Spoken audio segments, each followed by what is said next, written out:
ప్రస్తుతం టీడీపీ రాష్ట్ర అధ్యక్షుడు ప్రస్తుతం పల్లా శ్రీనివాస్ గారు మనతో ఉన్నారు. సార్, ఈరోజు అసెంబ్లీ జరిగిన తీరు ఏ రకంగా ఉంది, ఏ రకంగా భావిస్తూ ఉన్నారు? చాలా బాగుందండి. ఈరోజు మా జాతీయ అధ్యక్షులు ముఖ్యమంత్రి అయినటువంటి చంద్రబాబు నాయుడు గారు ఏదైతే శపథం చేసి ఇది గౌరవ సభగా చేస్తున్న రోజు నేను వస్తానని అన్నారు.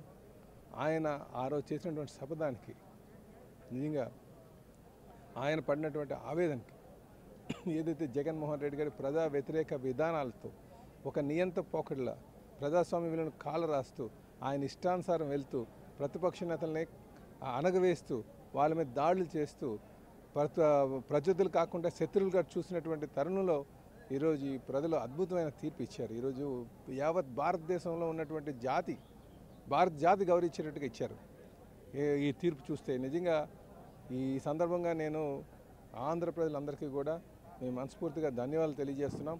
మీరు ఏదైతే ఈ తీర్పు ఇచ్చారో మా భాష యొక్క ఆవేదన అర్థం చేసుకొని ప్రజల యొక్క ఆవేదన అర్థం చేసుకుని దీన్ని ఖచ్చితంగా మేము వాళ్ళ నమ్మకాన్ని చేకూర్చుకునేటట్టుగా ఈ సభను చేస్తాం. గౌరవ సభగా ముందుకు తీసుకువెళ్తాం. ఈ రాష్ట్రాన్ని పునర్నిర్మాణం చేపిస్తాం. ఇటు అమరావతి రైతుల యొక్క కళ్ళలో ఆనందం కావచ్చు, విశాఖపట్నాన్ని ఆర్థిక రాజధాని కింద కావచ్చు, పోలవరాన్ని పూర్తిస్థాయి నిర్మాణం కావచ్చు, 30 లక్షలు ఆయకట్టు వచ్చేటట్టుగా మేము చేస్తాం. అలాగే ఈ అప్పులలో ఊబిలో కూరుకున్నటువంటి రాష్ట్రాన్ని పైకి తీసుకొస్తామని తెలియజేస్తున్నాను. అదే నమ్మకంతో అనుభవం ఉన్నటువంటి చంద్రబాబు నాయుడు గారికి అవకాశం ఇచ్చారు. ఆ అవకాశాన్ని మేము సద్వినియోగం చేసుకుంటాం. మేమందరం కూడా కలిసికట్టుగా ముందుకు వెళ్తాం. ఉమ్మడి లక్ష్యాలు కూడా ఈ రాష్ట్రాన్ని అన్ని విధాలు అభివృద్ధి చేయడం ఖచ్చితంగా ముందుకు వెళ్తామని చెప్పి తెలియజేస్తున్నాం. సార్, మీరు అధ్యక్షుడు అయిన తర్వాత చంద్రబాబు గారు అంటే ముఖ్యమంత్రిగా చేశారు, కానీ ఈరోజు ఎమ్మెల్యేగా ప్రమాణ స్వీకారం చేశారు. అంటే అసెంబ్లీకి మీ నేతృత్వంలోనే వచ్చారు, ఎట్లా తీసుకుంటారు? అంటే మాకు చాలా ఆనందంగా ఉందండి. ఇది బాధ్యత అండి. ఇది చాలా ఆనందంగా నాకు ఒక బీసీ సామాజిక వర్గం చెందినటువంటి వ్యక్తికి తెలుగుదేశం పార్టీ అధ్యక్షులుగా నియమించడం, రాష్ట్ర అధ్యక్షులుగా నియమించడం, అది కూడా కీర్తిశేషులు నందమూరి తారక రామారావు గారు ఒక పవిత్రమైన ఆలోచనతో పెట్టినటువంటి పార్టీకి అధ్యక్షుడు కావడం అంటే ఇది నా పూర్వజన్మ సుకృతం అండి. నేను చంద్రబాబు నాయుడు గారికి అలాగే మా యువనాయకులు లోకేష్ బాబుకి నేను ప్రత్యేకంగా ధన్యవాదాలు తెలియజేసుకుంటున్నాను. ఇక్కడ అనేక మంది సీనియర్లు ఉన్నారు. వాళ్ళ యొక్క అనుభవాన్ని మేము తీసుకొని ముందుకు వెళ్తాం. కార్యకర్తలకి సముచిత స్థానం కల్పిస్తాం. మేము చూసిన దాంట్లో ఎక్కువగా కార్యకర్తలు పార్టీని అధికారం తేడం కోసం ఆహర్నిశలు కష్టపడతారు. ఒక జీతాలేమి ఇవ్వు మేము, వాళ్ళ కష్టాన్నంతా పెట్టి పార్టీని అధికారం తీసుకొస్తారు. కానీ అధికారంకి వచ్చిన తర్వాత కొన్ని సందర్భాల్లో వాళ్ళ పార్టీకి దూరం అయినటువంటి పరిస్థితి కనిపించింది. కనుక నా ప్రధానమైన కర్తవ్యం ఈరోజు పార్టీ ఎలాగ ప్రభుత్వంలో ఉంది కనుక ఆ ప్రభుత్వంలో క్యాడర్ని మమేకం చేసి ఏది నామినేటెడ్ పోస్టుల ద్వారా చేసి వాళ్ళకి మళ్ళీ వచ్చే ఎలక్షన్ కూడా పార్టీతోనే ఉండేటట్టుగా మళ్ళీ అధికారం తెచ్చే విధంగా నేను కృషి చేస్తానని చెప్పి ఈ సందర్భంగా తెలియజేస్తున్నానండి. అలాగే వాళ్ళ సంక్షేమం కూడా మేము చూసుకుంటాం. అలాగే ఈ 5 సంవత్సరాలు రాజకీయ వేధింపులు భాగంగా అనేక కేసులు పెట్టారు. ఆ కేసులన్నీ కూడా రాజకీయ వేధింపులలో భాగంగా ఉన్నటువంటి కేసులన్నీ కూడా మేము తొలగిస్తాం. ఈ 100 రోజుల్లోనే తొలగించాలని ఆలోచన పెట్టుకున్నాం. అలాగే కోర్టులో ఉన్నటువంటి కేసులు సంవత్సరంలో తీయాలని ఒక ఆలోచన పెట్టుకున్నాం. అలాగే మేము పార్టీ అధికారం తీసుకొచ్చినటువంటి కష్టపడిన ప్రతి కార్యకర్తకు అండగా ఉంటాం. అలాగే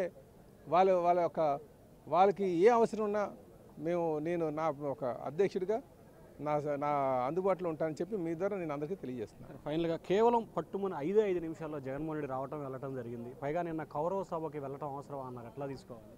అదే అన్నానండి, ఈయన పరిణితి లేనటువంటి నాయకుడు జగన్మోహన్ రెడ్డి గారిలో ముందు ఆయన తెలుసుకోవాల్సింది ప్రజాస్వామ్య విలువలు ముందు తెలుసుకోవాలి. మీరు 151 సీట్లు ఇచ్చినప్పుడు ఆహభావాలు చూడండి. అలా నవ్వుతూ వెటకారంగా నవ్వుతున్నటువంటి రోజు ఉన్నారు. ఈరోజు ప్రజలు మీకు అధమానికి తొక్కేసి 11 సీట్లు ఇచ్చారు. దాన్ని కూడా భరించాల్సినటువంటి అవసరం ఉంది కదా. అదే అన్నాను, ప్రజాప్రతినిధులు ఎప్పుడు కూడా ఇది సొంత ఎజెండా కాదు. మన ఎజెండా అంతా కూడా ప్రజల జీవితాలు కావాలి, ప్రజల యొక్క సంక్షేమం కావాలి, ప్రజల యొక్క మంచితనం కావాలి, రాష్ట్ర అభివృద్ధి కావాలి. దానికోసం మీరు ఉన్నప్పుడు ప్రజల పక్షాన నించొని మీరు ప్రతిపక్షంగా మీ బాధ్యత నిర్వహించాల్సినటువంటి అవసరం ఉంది. కానీ ఆయన అంత పరిణితి చెందినటువంటి నాయకుడు కాదు.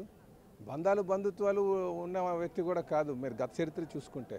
కనుక ఈ నేరో మైండెడ్ వ్యక్తి అనే నాకు ఆయన చూస్తే కనిపిస్తుంది. అందుకే ఆయన ఎలాగో వచ్చి ఆ పారిపోయాడు. సో ఇది మొదటి మీద చూసుకుంటే ఖచ్చితంగా ఎవరైతే గత ప్రభుత్వంలో తమ నేతలు కార్యకర్తలు ఇబ్బందులు పడ్డారో ఆ ఇబ్బందులన్నీ తొలగించే రీతిలో తెలుగుదేశం పార్టీని కార్యకర్తల్ని కాపాడుకుంటాం. అలాగే గత ప్రభుత్వం కక్షపూరితంగా పెట్టిన కేసుల్ని నెల రోజుల్లోపే తీసివేస్తాం. కోర్టులో ఉన్న కేసుల్ని 100 రోజుల్లోపే తొలగించే విధంగా కార్యాచరణ తీసుకుంటాం. అలాగే పార్టీ కోసం కష్టపడిన కార్యకర్తలకి 100 రోజుల్లోనే నామినేటెడ్ పోస్టులు ఇచ్చేందుకు తన శక్తి మేరకు అధ్యక్షుల ఆదేశంతో కృషి చేస్తానని చెప్పి తెలుగుదేశం పార్టీ రాష్ట్ర అధ్యక్షుడు శ్రీనివాస్ అంటున్నారు. Vote studio.